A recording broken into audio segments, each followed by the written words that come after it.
वेद बातमीचा, लढा सत्याचा, निर्भीड पत्रकारितेचा, राजकारणातील महत्त्वाच्या बातम्यांच्या अपडेटसाठी आजच आपल्या यूट्यूब चॅनेलला क्लिक करा आणि रोज अपडेट मिळवण्यासाठी चॅनेल सबस्क्राईब करा. नमस्कार. आपण पाहत आहात वेद बातमीचा. भक्ष्याच्या शोधात. 100 फूट खोल विहिरीत पडलेल्या बिबट्याची सुखरूप सुटका. वन विभागाच्या रेस्क्यू टीमला यश. राहुरी तालुक्यातील वांजुळपोई येथे भक्ष्याच्या शोधात आलेला बिबट्या शेतकरी दादासाहेब कोळपे यांच्या सुमारे 100 फूट खोल विहिरीत पडल्याची घटना घडली.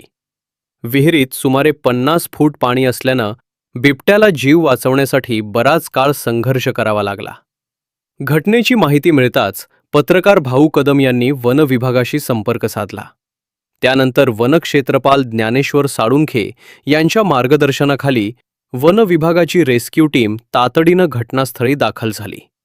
रेस्क्यू मोहिमेत वन कर्मचारी ताराचंद गायकवाड, हरिश्चंद्र मुंडे, बाळासाहेब पाटोळे, निलेश जाधव, ज्ञानेश्वर कुदनर, रामचंद्र आडागळे तसेच परिसरातील शेतकऱ्यांनी अथक परिश्रम घेतले. अखेर सुरक्षित पद्धतीनं बिबट्याला विहिरीतून बाहेर काढण्यात वन विभागाला यश आले.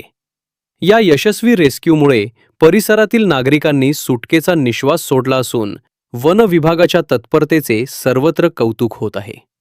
भाऊ कदम, वेद बातमीचा, बोरीफाटा तालुका राहुरी